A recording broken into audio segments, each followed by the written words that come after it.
Okay. Rectify your question. Glad to meet you. Excuse the clothes, we're traveling.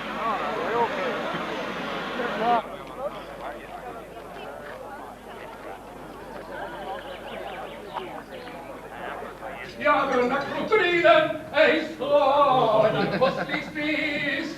Av kärlek i mitt hjärta, för släkta. Av kärlek i mitt hjärta, för svedar.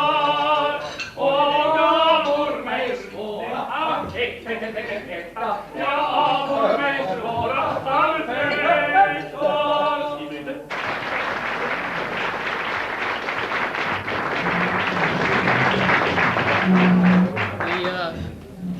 The doors have been locked, and all of you that don't sign up to buy computers will stay here, and we will bring back the singers. I am extraordinarily pleased to be able to be here with you. This is one of my my personal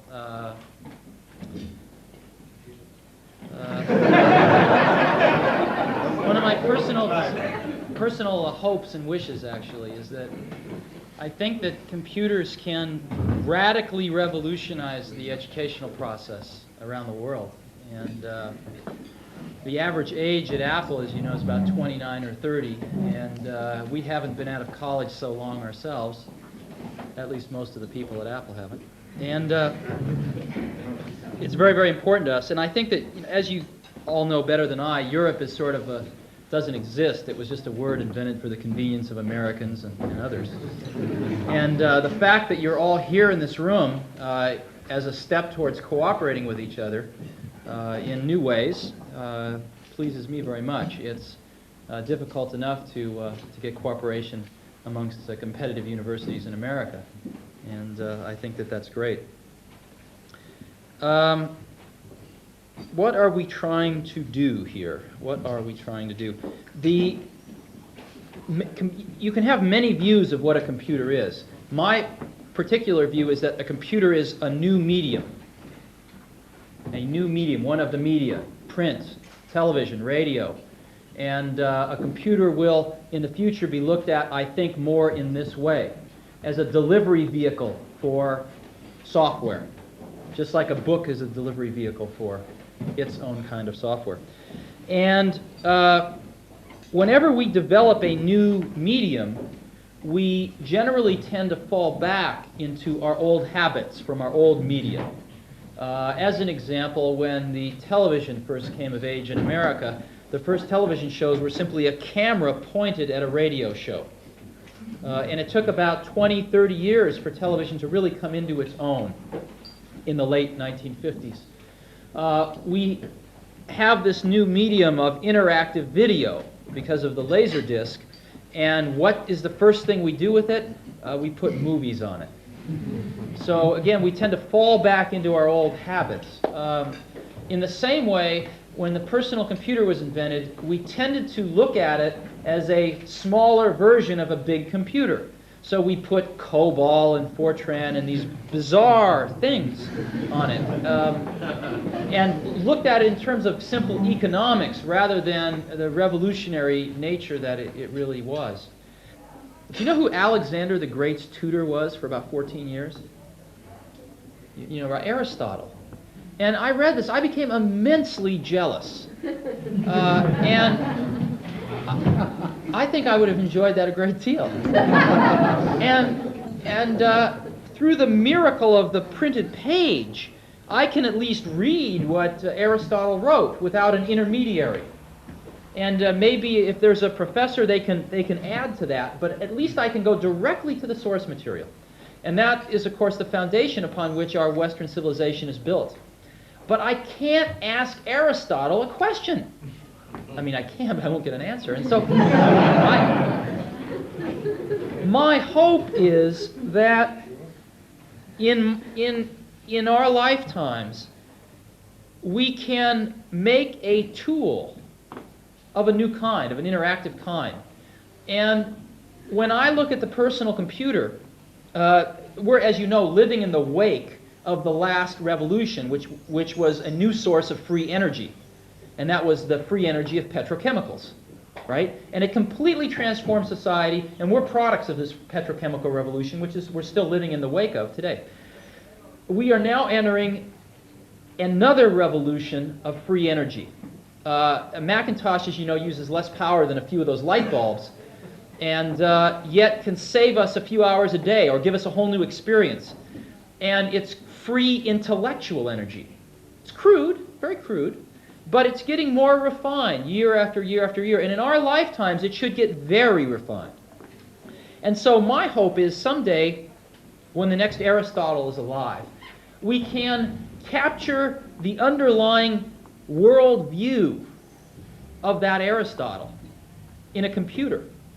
And someday, some student will be able to not only read the words Aristotle wrote, but ask Aristotle a question and get an answer.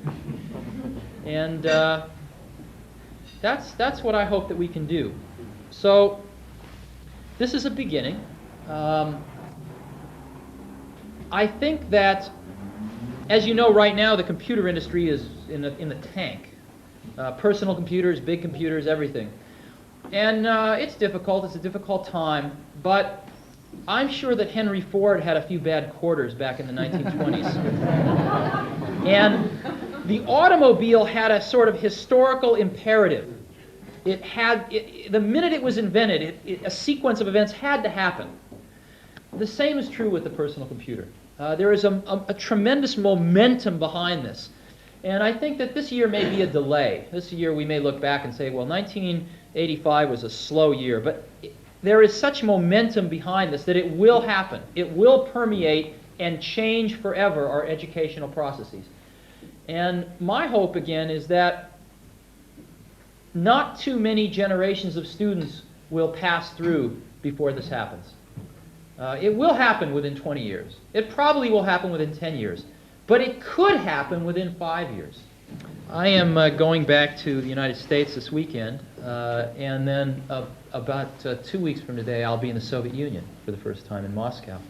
Because one of my dreams has been to sell Macintoshes in the Soviet Union.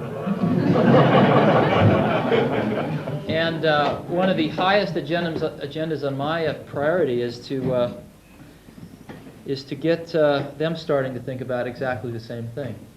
So maybe 6 months or a year and a half from now, we can have some Soviet schools here at our Europe Consortium meeting.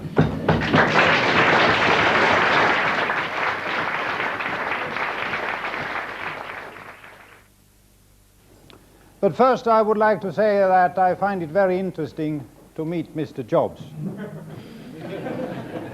Arriving as he was out of the blue. And after making about 3 circles, so that we were certain to notice that there was something in the air.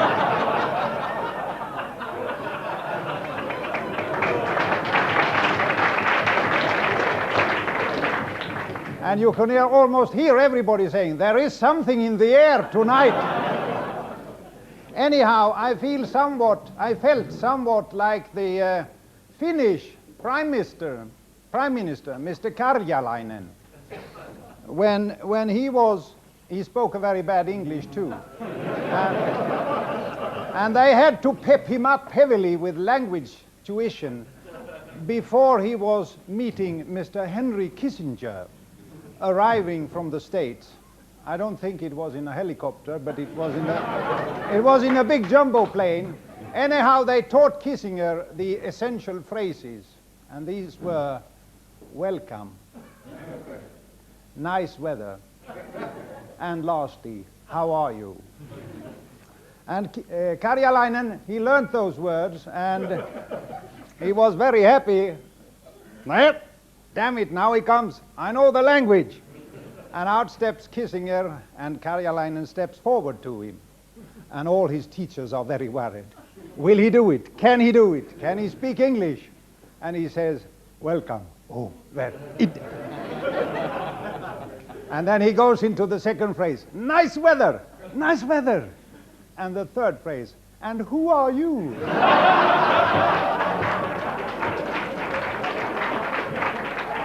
Well, It was great meeting you. And I will stop making jokes with Steve Jobs, who is such a nice fellow and is giving so much of himself and his dreams. We have been very happy at Lund University for this association with Apple. I have never been worried that by eating apple we should start thinking apple. But other people have been worried about that.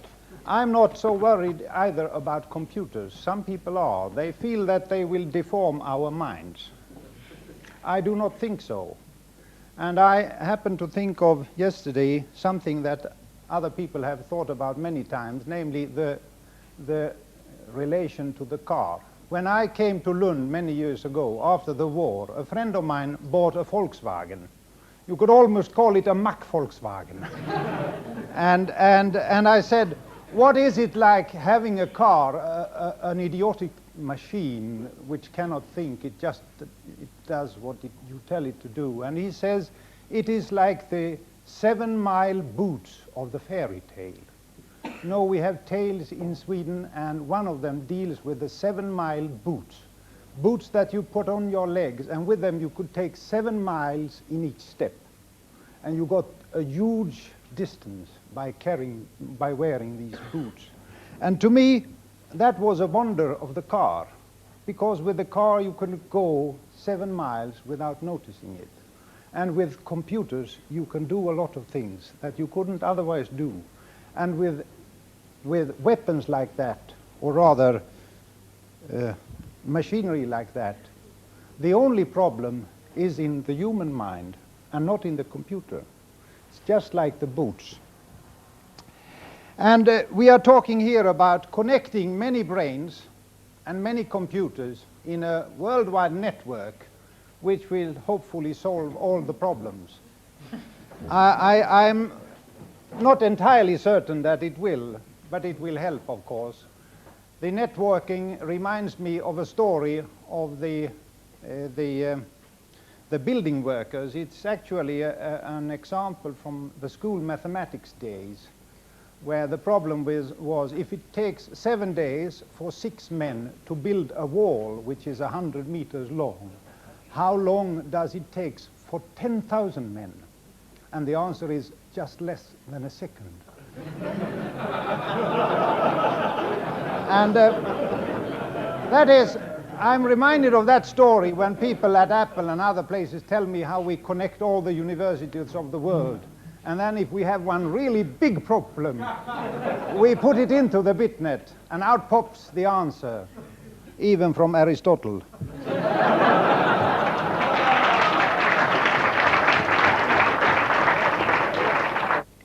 Now, finally, I've heard that Apple has been having some trouble. And we have always been very generous towards industry. We like to support it. And there are no strings attached. Your integrity will not be broken. And I think you need a fresh supply of silicon oxide.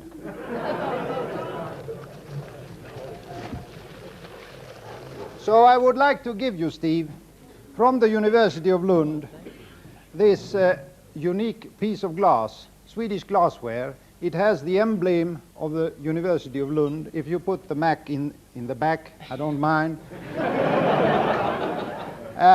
If you had been really hard up, I would have sent it around for cash.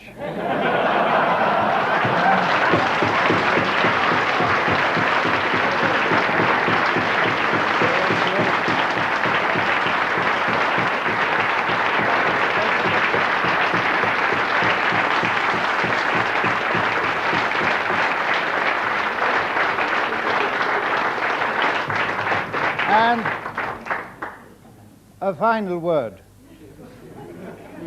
Give my love to Mak Gorbachev.